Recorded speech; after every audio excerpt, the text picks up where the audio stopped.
I had to sleep with my sister to prove to my parents that she was obsessed with me. It all started when she would bury her head under my skirt. She kept challenging me to climb an old treehouse, which I finally did, only to realize she could see up my skirt as I climbed. I screamed at her to stop looking, and she acted like I was disgusting for thinking she was looking. The whole situation was super weird, so I just let it go and never mentioned it again. A few months later, I caught her looking at my photos on my phone.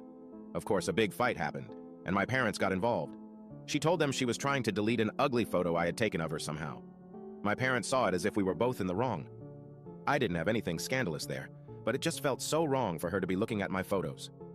2 years later, when we were moving to a new house, my sister and I found out we would be sharing the same bathroom. My sister acted annoyed, but I could see the smile on her face. She never knocked when I was in the shower. Instead, she just tried to see if the door was locked. Eventually, the inevitable happened. I forgot to lock the door, and she barged in. Fortunately, I was still dressed.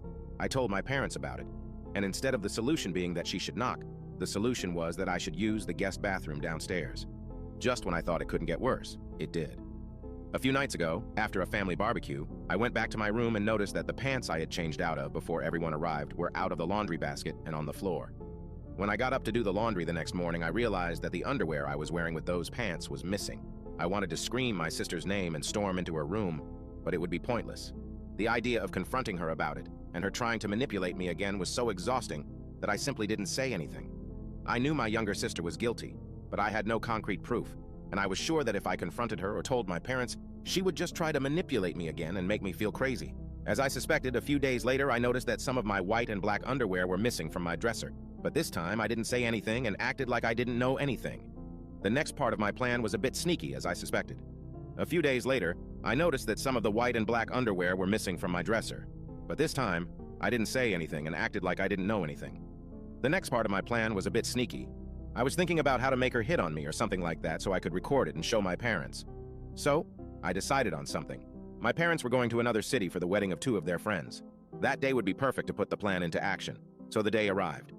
I thought of all the ways to provoke her, and the most effective way I found was to pretend I was using the bathroom and stay inside wearing only the bottom of my bikini, waiting for her to barge in as she always did.